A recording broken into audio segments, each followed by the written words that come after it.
안녕하세요. 저는 40대에 일만 열심히 하고 있는 여자입니다. 제가 돈을 잘 벌 때는 우리 며느리 최고! 라며 치켜 세워주다가 조금 틀어지니 친정까지 무시하고 드는 시모 때문에 이혼까지 결심했는데요.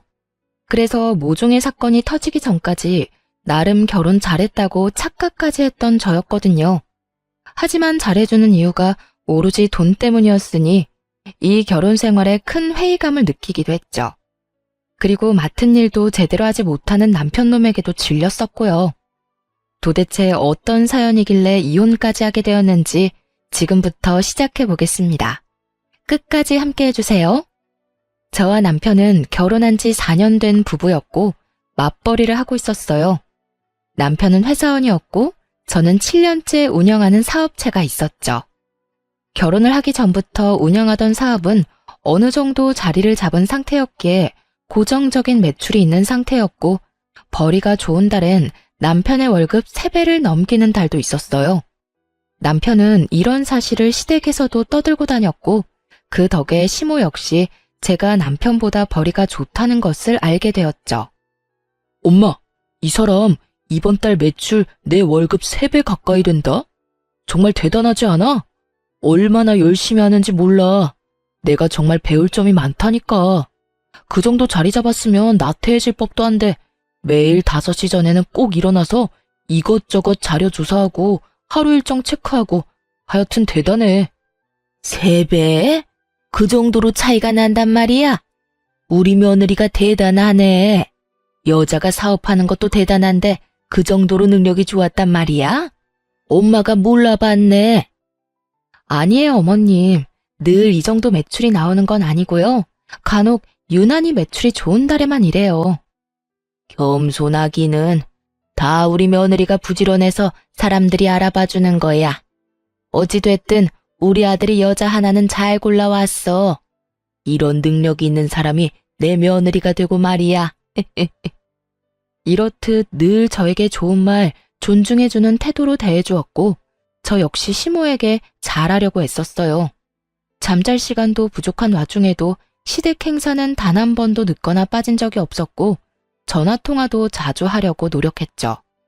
그렇게 저흰 큰 소리 한 번 나는 일 없이 4년째 잘 살고 있었습니다.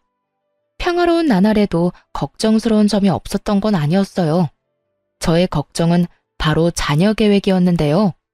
아무리 노력해도 자연 임신이 되지 않아 병원 도움이라도 받아야 하나 고민을 하게 되었죠. 여보, 우리 병원에 가볼까? 자연 임신을 할 수 있으면 좋겠지만 아무래도 힘들 것 같아. 그래서 당신만 괜찮다면 병원에 가고 싶은데 어때? 난 좀 망설여지긴 하는데 당신이 원하면 가자. 날짜 정해지면 말해줘. 나도 미리 회사에 쉰다고 해야 하니까. 알겠어. 남편이 싫다고 하면 어쩌나 했는데 생각보다 쉽게 알겠다고 하더라고요. 전 병원을 알아보며 시간을 조정하고 있던 중이었어요. 저희가 병원에 갈 예정이라는 소식을 전해 들은 시모가 연락이 왔더라고요. 여보세요? 어머님. 그래, 아가. 소식 전해 들었다. 이제 임신 준비를 한다고? 네, 이제 슬슬 준비해야 할 것 같아요. 아직 소식이 없어서요. 저희도 나이도 있으니 지금부터 노력하지 않으면 나중에 더 힘들어지지 않을까 싶어서요. 전 당연히 시모가 기뻐할 줄 알았어요. 왜 다들 시댁에선 손주를 기다리지 않나요? 하물며 저흰 결혼하고 4년째 아무 소식도 없었으니 저희가 임신을 준비한다고 하면 당연히 기뻐할 줄 알았는데 그게 아니었습니다. 너희 혹시나 우리 생각해서 임신하려고 하는 거면 그러지 않아도 된다. 요즘같이 좋은 세상에 굳이 꼭 자식이 있을 필요가 있겠니? 그냥 너희끼리 즐기면서 살아도 좋지 않겠어? 아니에요. 일 때문에 정신 없어서 신경을 못 써서 그렇지. 전 딸, 아들 구분 없이 많이 낳고 싶은걸요. 이제 일은 좀 줄이고 아이 낳고 키우는 데 집중하려고요. 내가 너 그럴까봐 자식 낳지 말라는 말이야. 일을 줄이긴 왜 줄이니? 물이 들어올 때 놓쳐야지. 언제까지 네가 그렇게 잘 번다고 장담할 수도 없고 지금 잘 벌릴 때 벌어놔야 할 것 아니야. 그러니까 임신은 더 미루고 일단 돈부터 더 벌어. 제대로 선을 넘는다고 생각했어요. 다른 이유도 아닌 돈 때문에 임신을 하지 말라니. 하물며 저희가 벌어둔 돈이 없는 것도 아니고 다른 문제도 아닌 이세 문제를 이런 식으로 강요하고 나서니 황당하기도 했죠. 그 짧은 순간에 많은 생각을 했습니다. 대꾸해봤자 말만 길어질 테니 그냥 네라고 대답만 하고 한 귀로 듣고 한 귀로 흘려버릴까 하는 생각도 했지만 그건 아니라는 생각이 들었어요. 잠시 귀찮은 걸 피하자고 앞으로 더 귀찮아질 것이 뻔한 선택을 할 순 없는 노릇이었으니까요. 그래서 시모의 기분이 상하더라도 제 생각을 분명히 전했죠. 어머님, 이 문제는 저희가 알아서 할게요. 다른 문제도 아니고 이세 문제는 저희가 알아서 결정하고 책임지는 게 맞는 것 같아요. 그리고 제가 임신한다고 해서 아예 일을 쉬는 것도 아니고 일을 좀 쉰다고 한들 저희가 굶어 죽는 것도 아니에요. 그러니까 어머님도 이 문제는 저희한테 맡겨주세요, 그냥. 그런 말이 어디 있니? 집안의 어른이 하라고 하면 넌 그냥 시키는 대로 하면 되는 거야. 그리고 네가 쉬면 내 아들이 힘들어질 거 아니니? 내 아들이 힘들어지면 당연히 나한테 주던 용돈도 줄어들 거고. 그리고 애 낳고 키우는데 돈이 얼마나 많이 드는 줄이나 아니? 다 여러 사람 생각해서 하는 말이니 잔말 말고 내 말대로 해. 당시 저희는 돈 관리를 따로 하고 있었는데 제가 알기론 남편은 꽤 큰 금액의 용돈을 시댁에 주고 있었어요. 그런데 제가 임신 준비를 하겠다고 하자 자신에게 주던 용돈이 끊어질까 걱정스러웠던 시모가 불편한 기색을 드러내며 반대하고 나선 것이었죠. 이날 전 시모의 막무가내 면모를 처음 경험하게 되었고 그간 제가 봐왔던 친절하고 상냥하던 모습이 본 모습이 아니었던 걸 처음 깨달았습니다. 무조건 자신의 말을 따르라는 강압적인 모습에 깜짝 놀라기도 해서 그런 건 저희가 알아서 한다고 말하고 바로 전화를 끊어버렸어요. 그날 저녁 남편이 집으로 돌아와 한 소리를 하더라고요. 당신 우리 엄마한테 그딴 말 한 게 사실이야? 우리 일은 앞으로 상관도 하지 말라고 했다며. 우리 가족 일인데 왜 어머님이 나서냐는 말까지 하면서 말이야. 어떻게 그런 식으로 말할 수가 있어? 우리 엄마는 다 당신 몸 망가지고 일에 지장 있을까봐 걱정되어서 어렵게 꺼낸 말이라고 하는데. 시모는 제가 하지 않은 말까지 덧대어 남편에게 하소연을 한 듯했고 남편은 화가 많이 나 보였어요. 하지만 그 말을 들은 저 역시 화가 많이 났으니 시모의 막무가내 화법을 들먹이며 남편에게 전부 쏟아부어 버렸습니다. 어머님이 그래? 어머님 진짜 다시 봤네. 어떻게 내 말을 그렇게 전할 수가 있어? 난 그저 어머님이 당신 힘들다고 애도 낳지 말고 둘이서 살라고 해서 우리 문제는 우리가 알아서 한다고 했을 뿐이야. 기분 상하셨겠지. 그런데 나 역시 유쾌한 기분은 아니었거든.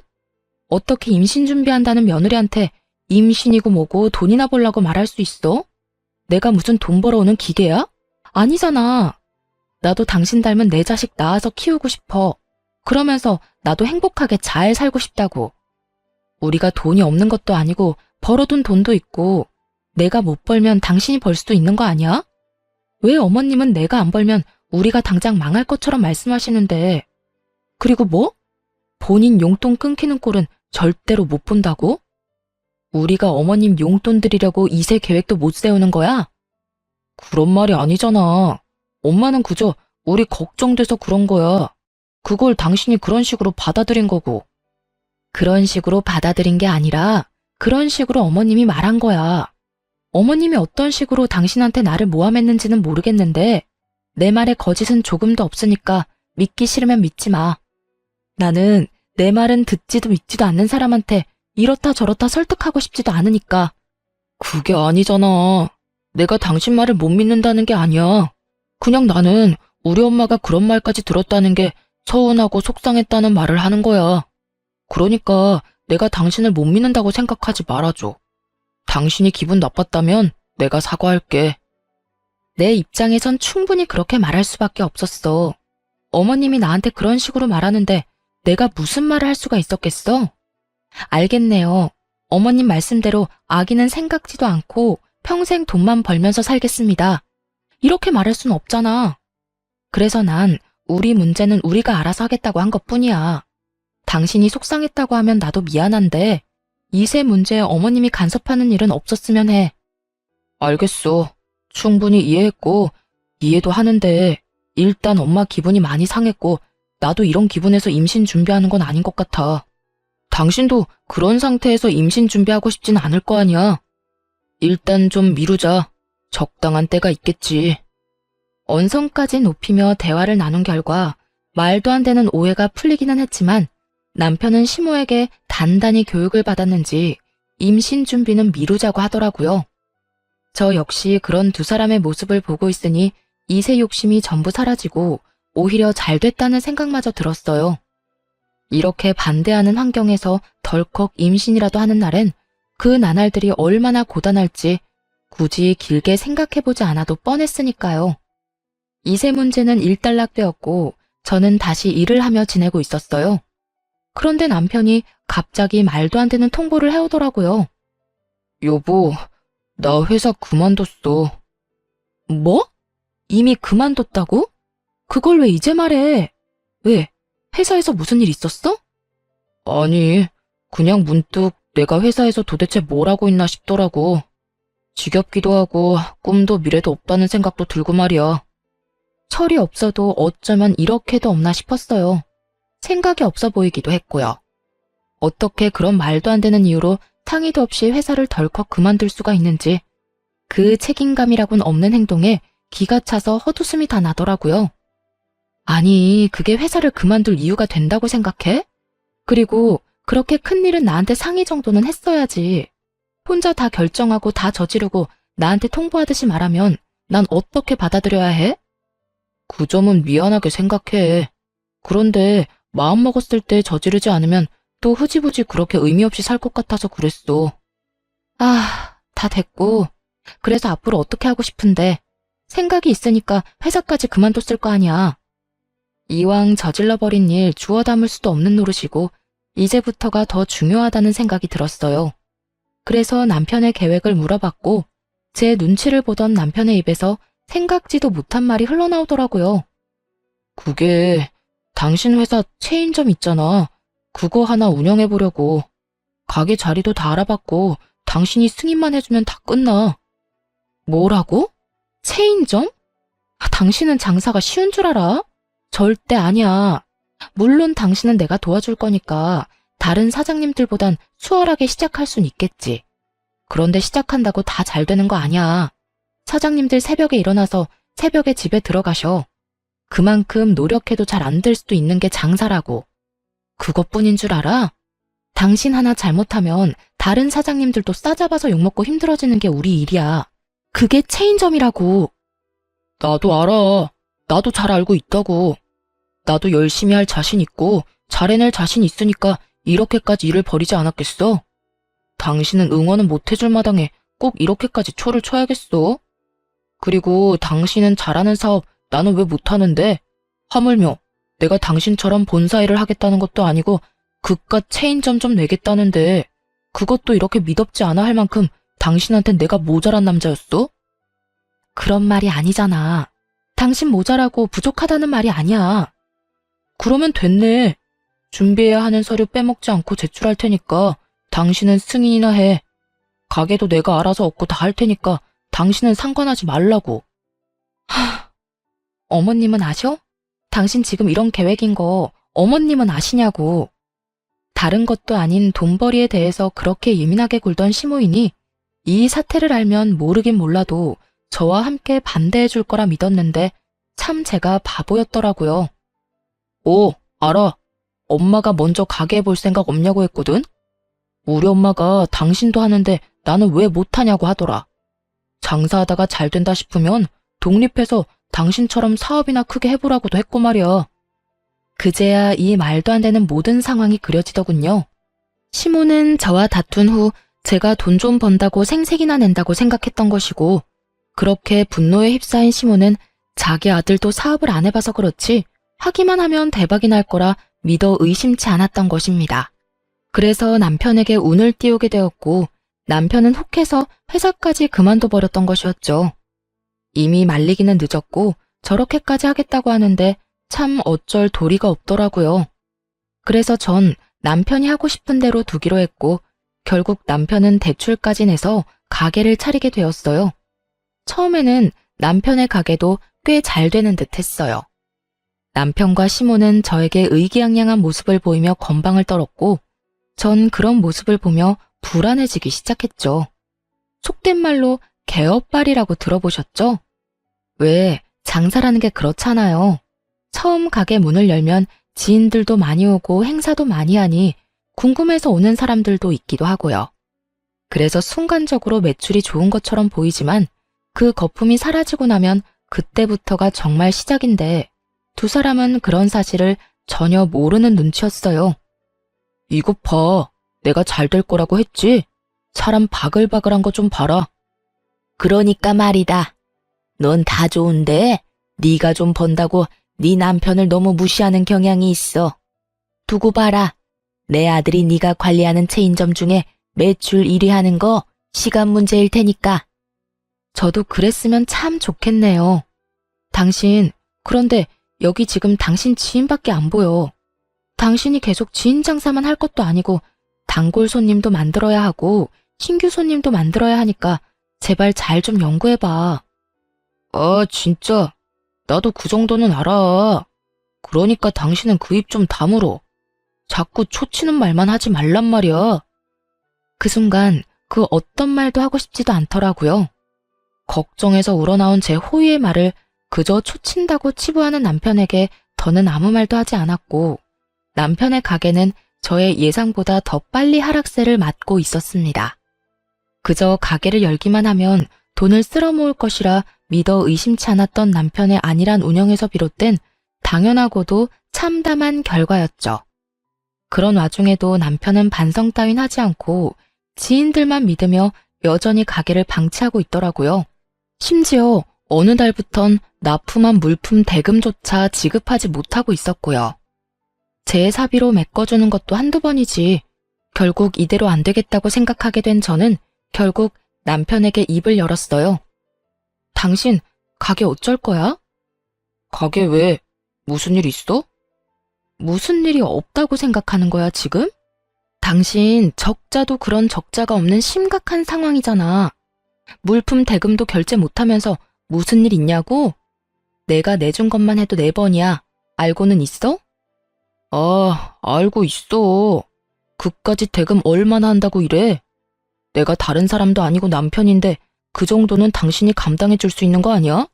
당신이 사장이잖아. 사장이라고 회사 돈 막 쓰는 줄 알아? 그런 게 횡령이라는 거야. 알아? 당신 대금 내 사비로 다 냈고 나한테도 부담스러운 금액이야. 그러니까 당신도 이제 결정을 내려. 결정? 무슨 결정? 좋은 경험했다고 생각하고 가게를 접던가 아니면 지금 가지고 있는 마인드를 다 버리거나. 당신 지금처럼 가게 운영했다간 집안 말아먹는 거 시간 문제야. 그러니까 둘 중에 결정해. 어떻게 할 거야? 남편의 입장에서 제 말이 기분 나쁠 수도 있다는 거 충분히 이해합니다. 하지만 제가 오죽했으면 이런 말까지 했을까요? 저도 수없이 고민하다 꺼낸 이야기인데 남편은 귓등으로도 듣지 않고 화를 버럭 내며 이렇게 말하더라고요. 내 일이야, 내 가게고 당신이 상관할 바가 아니라고. 죽이 되든 밥이 되든 내가 다 알아서 잘할 거니까 당신은 상관하지 마. 나도 그랬으면 좋겠지만 그렇게는 못해. 당신이 말했다시피 내가 본사 대표고 당신은 내가 관리해야 하는 점주야. 당신 하나 망하는 거 아무런 상관없어. 그런데 당신이 매장 관리를 그따위로 해서 매장 이미지가 무너지는 건 절대 안 돼. 그건 죽을 만큼 노력하는 다른 사장님들한테도 피해가 되는 일이니까. 그러니까 계속 하고 싶으면 당신도 죽을 만큼 노력해. 공든 탑, 당신이 한 번에 무너뜨리지 말란 말이야. 알겠어? 알겠어, 알겠다고. 그러니까 그 잘난 척 좀 그만해. 듣기 싫어 죽겠어 아주. 내가 다 알아서 해. 그래, 알겠어. 당신이 다 알아서 한다니까 하는 말인데 앞으로 내 사비로 당신 도와주는 일은 없을 거야. 당장 다음 달부터 대금 밀리면 봐주는 거 없이 경고니까 알아서 해. 경고 3번이면 가게 빼야 하는 거 알지? 난 분명 말했다. 남편은 그런 저의 말을 따라하며 조롱까지 했고, 전 그런 남편을 보며 실망감과 함께 우리의 끝이 다가오고 있다는 것을 어렴풋이 느끼게 되었습니다. 그렇게 남편과 저의 사이는 걷잡을 수 없이 멀어져 갔고, 저 역시 상황이 점점 어려워졌어요.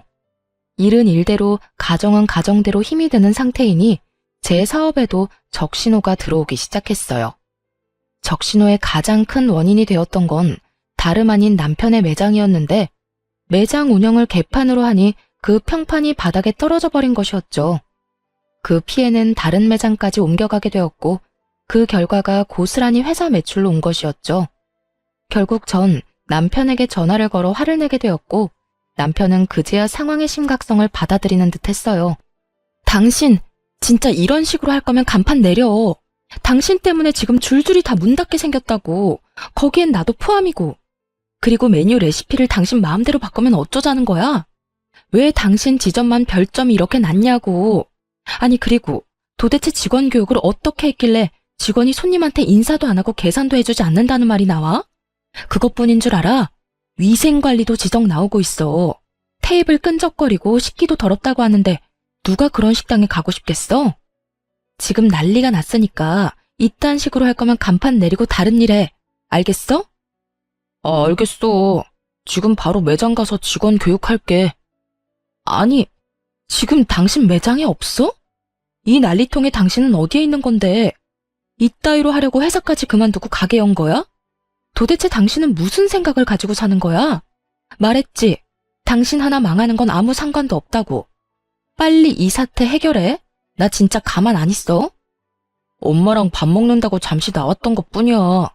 지금 다 먹어가니까 얼른 들어가 볼게.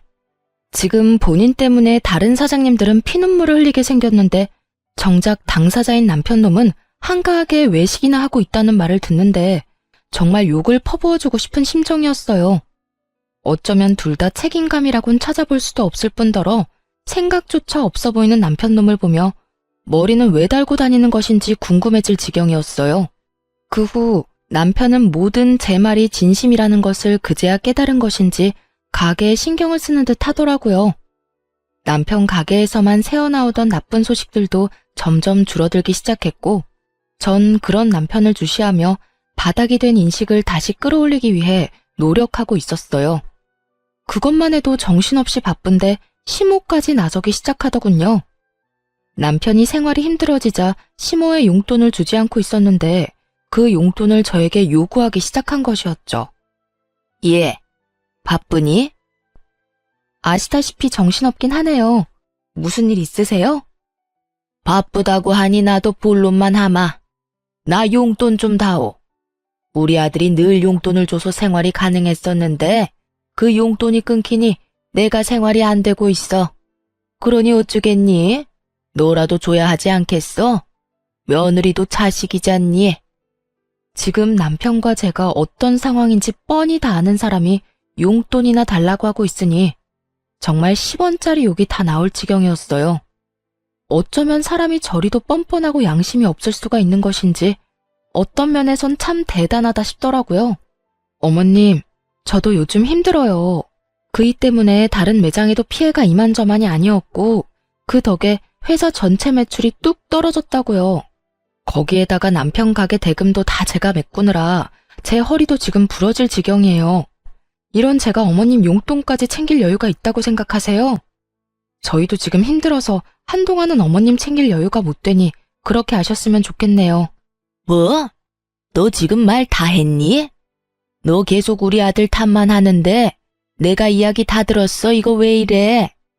네가 우리 아들은 잘하고 있는데 사사건건 시비 걸면서 기라는 기는 다 죽이고 도움 줘야 할 것도 안 주면서 가게 망하게 했다는 거 내가 모를 줄 알아? 그 어미의 그 자식이라는 말이 딱 맞더라고요. 없는 말 지어내서 사람 하나 모질게 만드는 건 시모나 남편이나 매한가지였어요. 그렇게 뭘 모르고 남탓만 하고 있으니까 가게가 망하고 있는 거죠. 그동안 어머님 아들이 가게를 얼마나 방치를 했으면 그 지점만 별점이 별 하나도 안 돼요.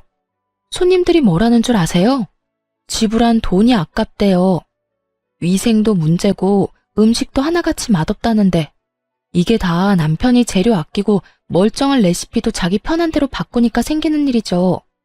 거기에다 제가 도움을 안 주기는 뭘 안 줬다고 그러세요? 저요, 가게 대금을 몇 달치를 제 사비로 다 해줬다고요. 그래서 지금 이렇게 힘든 건데 뭘 알고 떠드세요?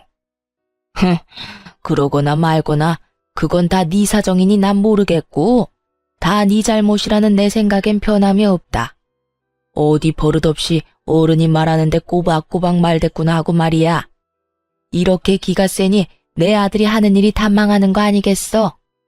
더는 너랑 이야기하기 싫으니 왈가왈부 긴 말하지 말고 계좌번호 보낼 테니 얼른 100만 원 보내. 시모는 전화를 끊어버렸고 저는 당연히 용돈을 보내지 않았을 뿐더러 모든 연락을 피해버렸습니다. 그렇게 연락은 잘 피하며 지냈는데 명절이 다가오더라고요. 어떻게 해야 하나 걱정이 앞서고 있는데 시모에게서 또 전화가 오더군요. 다른 때 같았다면 그냥 무시했겠지만 명절을 앞두고 있기도 하고 도대체 무슨 말을 하고 싶어 이리도 연락이 오나 싶어 전화를 받게 되었습니다. 예, 명절에 집에 올 때 여분 옷 많이 가지고 오거라. 네? 하루 자고 오는데 옷은 왜요? 이번엔 하루 말고 우리 집에서 명절 끝날 때까지 있다가 가려무나. 내가 몸이 안 좋아서 네가 오면 이것저것 해야 할 게 많아. 그리고 명절 연휴 딱 맞춰서 오지 말고 그 전날에 와서 집 싹 대청소도 하고 음식 준비하거라. 그리고 명절 마지막 날에도 집에 기름 냄새 안 남게 대청소 한 번 더 하고 가고 또 이불 빨래도 싹 해야 한다. 세탁기 돌릴 생각 말고 발로 팍팍 밟아서 빨면 되니 짧은 옷 챙겨오거라. 다른 건 집에 오면 알려줄 테니 옷이나 잘 챙겨와. 괜히 옷 없다는 핑계 대면서 집에 간다고 할까봐 미리 하는 이야기야. 어머님, 청소 빨래 다 좋은데요. 그러면 저는 친정은 언제 가요? 명절인데 저도 친정은 가야 할 거 아니에요. 친정? 안 가면 되지 않니? 굳이 명절에 친정에 가야 하니? 그냥 전화나 한 통 해주려무나. 그러면 되지 않았니? 차 밀려 왔다 갔다 기름값 써야 해. 여러모로 낭비 아니니? 요즘 회사 사정도 안 좋다면서 왜 길거리에 돈 벌어가면서 몸을 피곤하게 만드니? 그리고 사돈도 너 안 오는 게 더 편하고 좋은 거다. 웃기지도 않더라고요. 지난 4년간 차례만 지내고 나면 친정에서 기다린다며 등까지 떠밀며 보낸 사람이 시모인데 저딴 말을 당연하다는 듯 짓거리고 있으니 어이가 없기도 했고요. 더 어이가 없는 게 뭔지 아세요? 옆에서 전화통화를 듣고 있던 남편놈이 시모 말이 다 옳다는 양 고개를 세차게 흔들고 있는 모습이었어요. 아무리 상황이 많이 다르다고 한들 이토록 잘 됐다 싶어 저를 못 잡아먹어 안달인 사람들을 보며 더는 결혼 생활을 유지할 필요가 없다고 생각했죠. 그만큼 이 말도 안 되는 대우에 화가 나 있었고 이대로 당하고만 있지 않기로 결심했어요. 시모가 시댁으로 오라던 날이 다가왔고 저는 일이 있으니 남편에게 먼저 가 있으라며 남편을 먼저 시댁으로 보내버렸죠. 그리고 저는 친정으로 와버렸고요. 그렇게 부모님과 시간을 보내며 있는데 저녁 때가 되자 남편에게 전화가 오더라고요. 당신 어디야? 가게에 큰일 생겼어? 안 오고 뭐해? 남편의 목소리는 조금 화가 난 듯했고 저는 그런 남편에게 아주 태연한 목소리로 대답했어요. 나 여기 친정인데 왜? 뭐 친정? 지금 왜라는 말이 나와? 오늘 우리 집에 와서 빨래랑 청소해준다고 했었다며. 그런 사람이 지금 친정엔 왜 가 있는 거야? 우리 집에 내가 와 있는 게 그렇게 놀랄 일이야? 이렇게 화낼 일이냐고. 아, 청소랑 빨래 때문이야? 그건 당신이 해야지. 당신 부모님이 지내는 집이고 당신 부모님이 깔고 덮는 이불인데 나보단 당신이 해야 하는 게 더 맞지 않아? 너 진짜 왜 이래? 머리라도 다친 거야? 당장 못 와. 명절이 코앞인데 며느리가 시댁에 와야지. 친정에 가 있으면 어쩌자는 거야? 어쩌긴 어째. 각자 집에서 명절 보내면 되지. 어머님이 이런 말을 하더라고. 친정에는 안 가도 된다. 차도 밀리고 왔다 갔다 기름값 낭비라고. 들어보니 맞더라고. 요즘 당신 덕분에 회사 사정도 안 좋은데 내가 굳이 기름값까지 버려가며 시댁 가서 몸고생 마음고생 할 필요가 없겠더라고. 그래서 그냥 바로 친정에 왔어. 난 여기서 좀 쉴 테니까 당신 엄마한테 말 좀 전해줄래? 명절 당일에 안부 전화 드릴 테니까 그때 통화하자고. 그러면 끊자. 야, 아니, 당신 지금 좀 흥분한 것 같은데 오늘은 친정에서 쉬고 내일은 꼭 와. 알겠어? 내일은 와서 음식 준비해야 할 거 아니야. 오늘은 내가 당신 바쁘다고 해줄 테니까 내일은 꼭 오란 말이야. 코웃음을 치며 전화를 끊자마자 전원을 꺼버렸습니다. 처음엔 저를 어떻게 해서든 시댁에 보내려던 친정 부모님도 남편과의 통화를 듣고는 그냥 편히 쉬라고 하시더라고요.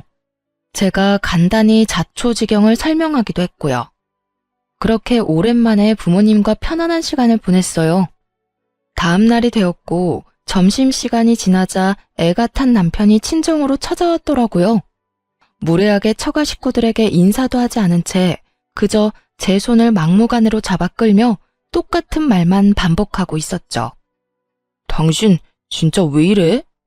자세한 이야기는 가면서 하고 얼른 나와. 남편은 언성을 높이며 닥달했고 저는 남편의 손을 거칠게 뿌리치며 말했습니다. 도대체 왜 그러냐고? 그걸 몰라서 물어? 내가 호구짓이나 하려고 결혼한 줄 알아? 용돈 달라고 해서 안 줬더니 뭐? 이불 빨래 대청소 음식까지 다 하라고? 내가 왜 내가 다 해야 하는데? 그까지 집안일 좀 하면 큰일 나? 우리 엄마 나이도 있고 해서 힘드니까 당신한테 좀 해달라고 하는 거 아니야. 그깟 집안일? 해드릴 수 있지 왜 못하겠어. 그런데 어머님 심보가 고약하잖아. 돈 받아갈 때는 그깟 집안일 뭐가 힘드냐고 혼자 할 수 있다던 분이 이제는 못한다는 그 심보가 뭔데? 나 싫고 미우니까 시집살이 시키겠다 이거 아니야. 그리고 당신 엄마 용돈은 당신이 챙겨주기로 한 거였잖아. 그런데 왜 나한테 이 난리냐고. 그게 끝인 줄 알아? 친정엔 전화나 한 통 해주라고? 그걸 말이라고 해? 나도 귀하디 귀한 외동딸이야. 내가 그딴 취급이나 받자고 당신한테 시집간 거 아니거든? 지금도 그래. 당신 우리 부모님한테 인사는 했니? 나한테 그런 소리 듣게 만들어서 미안하다는 말은 했어. 지금도 그저 일 시킬 생각뿐이잖아. 당신 같으면 가고 싶겠어? 당신 같으면 제 발로 그딴 취급 받으러 가고 싶겠냐고. 당신 진짜 말 웃기게 한다. 우리 엄마 돈 때문에 사람 괴롭히고 그런 사람 아니거든? 그리고 내가 요즘 힘들어서 용돈 못 드리면 당신이라도 좀 주면 되지. 엄마가 힘들어서 당신한테 용돈 좀 달라고 부탁했는데 당신이 거지 취급하면서 안 된다고 했다며. 그게 며느리가 할 짓이야? 그냥 좋게 힘들어서 안 된다고 하면 될 걸 거지 취급이 뭐야? 그날 당신한테 그런 취급당하고 엄마가 화병 나서 몸져 누웠다고 하시더라. 그날 이후 몸이 계속 안 좋아서 이번 명절에 당신한테 일 좀 하라고 한 거고.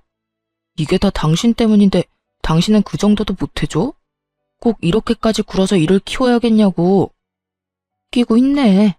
내가 거지 취급을 했다고? 당신은 그 말을 그대로 믿는 거야? 그러면 아니야. 우리 엄마가 뭐 거짓말이라도 했다고? 얼마나 서로 끈끈한지 아무리 아니라고 말해봤자 제 말은 절대 믿지 못하는 남편이었죠. 아들한테 거짓으로 선동하고 세뇌하는 엄마라니. 더 말해봤자 지치고 제 입만 아픈 걸 알지만 그래도 마지막으로 사실 확인을 시켜줬어요. 누구 때문에 이렇게까지 돼버린 것인지 정확히 짚으면서요. 당신은 다 문제인데 그게 제일 큰 문제야. 난 분명히 요즘 힘들어서 못 준다고 했고 그럼에도 불구하고 막무가내로 돈 맡겨놓은 사람처럼 돈 내놓으라고 난리 부린 건 당신 엄마야. 그래서 내가 요즘 당신 때문에 회사 매출이 반쪽 나서 힘들다고 설명해 드렸고 그랬더니 이 난리를 부리는 건데 이래도 이 모든 게 나 때문인 것 같아? 자식 등골 빼먹을 생각만 하는 당신 엄마 탓이 아니라? 아들 며느리 이간질이나 시키는 어머님 탓이 아니냐고. 너 진짜 말 그따위로밖에 못해? 순간적으로 화가 난 남편은 저를 향해 손을 치켜들었고 어느새 다가온 아빠가 남편 멱살을 잡으며 고함을 지르셨어요. 그야말로 아수라장과 다름이 없는 상황이었죠. 이게 뭐 하는 짓인가? 자네 눈엔 우리가 보이지도 않는가? 어떻게 우리가 버젓이 보고 있는데 어딜 손을 대려고? 부부싸움 할 수도 있다고 생각해서 지켜만 보고 있었는데 이건 아니지. 그리고 우리 딸이 뭐가 그리 모자라서 자네 집에서 내 딸을 그딴 취급을 하냔 말이야. 장인어른, 그게 아닙니다. 이건 제가 순간적으로 화가 나서 죄송합니다. 변명도 되지 않는 남편의 말에 아빠의 화는 더욱 치솟아올랐고 아빠는 남편을 질질 끌어내 문 밖으로 그대로 쫓아내버렸죠. 죄송이고 나발이고 더는 너 같은 인간한테 내 딸 못 맡기니 당장 썩 꺼져. 남편은 처음 보는 아빠의 모습에 겁을 먹은 것인지 아무 말도 하지 않고 꽁지 빠지게 도망을 치더라고요. 그걸로 끝이겠지 했는데 그 대단한 시모는 본인이 화낼 자격이나 된다고 생각했는지 얼굴을 잔뜩 찌푸린 채로 남편을 앞세워 찾아왔더군요. 남편은 안절부절 못하며 눈치를 살피느라 바쁜 반면에 시모는 당당하기가 하늘을 찌르고 있었죠. 시모 역시 인사도 하지 않은 채 따지기 시작하는데 화난 부모님도 혀를 내두를 지경이었어요. 너 진짜 이렇게까지 엉망이 내었니? 어른 말도 무시해도 정도가 있는 거지. 어떻게 이렇게까지 무시를 할 수가 있어? 그것도 시엄이 말을 말이다. 제가 뭘요? 몰라서 묻니? 내가 분명 어제 우리 집에 와서 일 좀 하라고 했지? 그런데 네가 어떻게 했니? 명절 전인데 당연히 와야 할 시댁에는 오지도 않고 여기서 마음 편히 쉬고 있어? 데리러 온 남편은 그렇게 내쫓아버리고 네가 제정신이야? 오죽했으면 그랬을까요? 그리고 무시는 어머님이 먼저 했죠. 저희 부모님 무시하면서 기름 아깝다고 가지 말라면서요. 그래서 저도 시댁엔 갈 필요가 없다고 느낀 것뿐이에요. 지금도 보세요. 얼마나 제 친정을 무시하셨으면 들어서는 그 순간부터 지금까지 부모님한테 인사조차 안 하셨잖아요. 그 어렵다는 사돈집에 들이닥쳐서 이렇게 할 말 다 하는데 정말 예의가 없으시네요. 최소한 인사 정도는 해야죠. 다른 사람도 아니고 네가 예의 따지니까 내가 참 웃기는구나. 너는 예의를 그렇게나 중시해서 여기서 이러고 있니? 명절 전날에? 제가 받은 대로 대접하자는 것이 인생 좌우명이라서요. 받은 예의와 대접이 없어서 그렇게 돌려드린 것뿐이에요. 그러니까 제 탓을 하지 말고 어머님이 저한테 어떻게 행동했는지 어떤 말 했는지부터 잘 생각해 보세요. 이년이 진짜? 너 말 다 했어? 너 내가 오냐오냐 해줬더니 어른 무서운 줄 모르는 것 같은데? 내가 그 버르장머리를 싹 뜯어 고쳐주마. 당장 따라 나와. 그때 엄마가 도저히 안 되겠다 싶으셨는지 제 앞으로 막아서며 말씀하셨죠. 사돈, 오늘 보니 도무지 말이 통하지 않는 사람이네요. 사돈이 이런 식으로 내 딸을 잡아대는 걸 봤는데 우리가 호랑이 굴에 보낼 수는 없죠. 좋은 말로 할 때 당장 아들 데리고 나가세요. 아니, 그쪽 딸 하는 행동 좀 보세요. 어른 알기를 뭐같이 알고 무시하는 꼴을 좀 보라고요. 하긴 얘가 뭘 보고 배워서 이 모양 이 꼴인지 저도 오늘에서야 알긴 하겠네요. 열심히 비아냥거리는 시모의 말에 엄마 역시 웃으며 반격하고 나섰어요. 그러게요. 우리 딸은 날 보고 배워서 저리 똑소리가 나는데 사돈 아들이야말로 저래서 되겠어요? 자기 마누라가 이렇게 당하는데 눈치만 살피고 있는 꼴도 한심한데 바깥 일도 제대로 못한다고 하던데 사돈도 참 걱정이 많겠어요. 아니, 오히려 기뻐하려나? 그따위로 무능하게 사니 거울 보는 것 같아 기쁘실 수도 있겠어요, 사돈. 전 딸 키우면서 단 한 번도 무능이라는 단어를 써본 적이 없어서 궁금하기도 하네요. 어떤 기분인가요? 자식이 무능해서 자기 마누라 등골이나 빼먹는 모습을 지켜보는 거요. 정말 궁금해서 물어보는 거예요. 시모는 터질 것 같은 얼굴로 노려보기만 할 뿐 더 이상 말을 꺼내지 못하더라고요. 엄마가 이렇게까지 나올 거라 생각 못했나 봐요. 아빠 역시 시모를 째려보며 옆에서 염라대왕처럼 무서운 얼굴을 하고 있으니 기에 눌려 말을 못했겠죠. 그 순간 조용히 있던 남편이 나서더라고요. 아주 지 엄마 당하는 건 절대 못 보는 인간이더군요. 남편이 뒤늦게 말리기 시작했지만 소용없는 짓이었죠. 두 분 다 그만하시고 제가 다 잘못했어요. 제가 다 잘못했으니 제발 그만 좀 싸우세요. 네가 뭘 잘못했다고 그래? 엄마 좀 그만해. 이러려고 나한테 여기 오자고 한 거야? 엄마가 계속 이러면 곤란해지는 건 나란 걸 왜 몰라? 나 요즘 일도 그렇고 힘든 거 알잖아. 그까지 가게 제 도움 없으면 망하기라도 한다니? 그런 것도 아니잖아. 시모는 참 아무것도 모르더군요. 제 도움이 없다면 망하기 일보 직전이라는 사실을 전혀 모르는 눈치였고 당황한 남편은 급하게 시모의 입을 막기 시작했죠. 자네 가만히 있어 보게.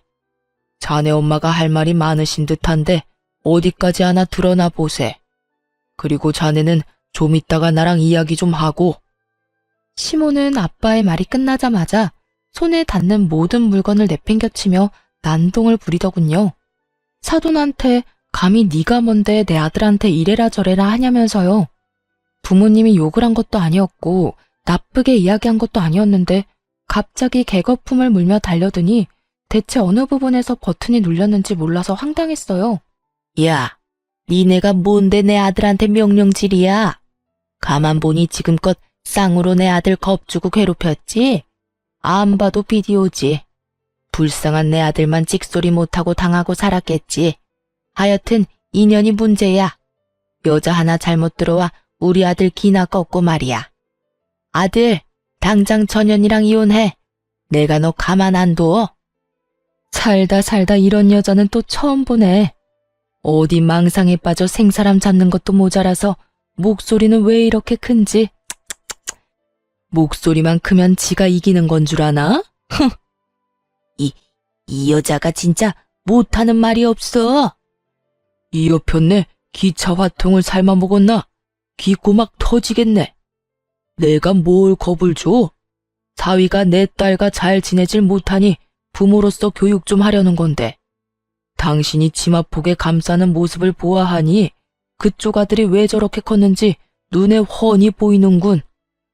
도저히 말로 이길 수 없었던 시모는 멱살이라도 잡을 요량으로 엄마에게 달려들었고 아빠가 그 손을 확 낚아채 현관 밖으로 밀어버렸죠. 고꾸라진 시모를 남편이 부축한다고 밖으로 나갔을 때 엄마가 현관문을 확 닫아버리고 불청객을 쫓아내는 데 성공했어요. 문은 굳게 닫혀버렸고 화가 잔뜩 난 시모가 문을 쾅쾅 두드리며 욕을 해대더군요. 남편은 그런 시모를 말리고 있었고요. 야, 너네 내가 진짜 가만 안 둬? 감히 날 이딴 취급을 해? 내가 네 딸 이혼녀 만들 거야. 내 아들하고 확 이혼시켜버릴 거라고. 각오해. 내가 무슨 수를 써서라도 이혼시킬 거니까. 엄마, 제발 그만 좀 해. 이혼은 무슨 이혼이야? 나는 이혼할 생각도 없는데 엄마가 왜 나서서 그런 말까지 하냐고. 제발 그냥 좀 가자, 제발. 이 녀석아 이거 못 놔? 지금 엄마가 당한 거 보고도 그냥 가자는 말이 나와. 문 열어, 문 열라고. 내 이것들 가만두지 않을 거야. 문 열어. 시모는 계속 난동을 부려댔고 결국 이웃의 신고로 경찰이 도착했더군요. 웃긴 건 경찰차를 먼저 봤는지 둘은 이미 도망가고 없더라고요. 그 후 저는 친정에서 지내며 이혼을 진행하게 되었어요. 더는 정도 남아있지 않았고 같이 살 이유조차 없었으니까요. 워낙 시댁에서 저지른 것이 많았던 터라 이혼은 순조롭게 진행되었어요. 물론 모든 것이 저에게 유리하게 진행되었고 소송 결과 역시 제가 원하는 조건으로 이혼을 하게 되었습니다. 결정적으로 친정의 시모가 도착할 때부터 엄마가 휴대폰 녹음을 하고 있었던 게 아주 큰 역할을 했었죠.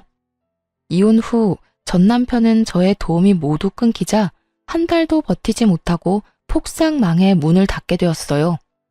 아무래도 위자료에 대출금 틀어막느라 정신이 없었던 전 남편은 급하게 가게 보증금이라도 건진 모양이에요. 그리고 계속해봤자 동네 평점도 나쁜 상태에서 대출금 이자만 다달이 나갔을 거예요.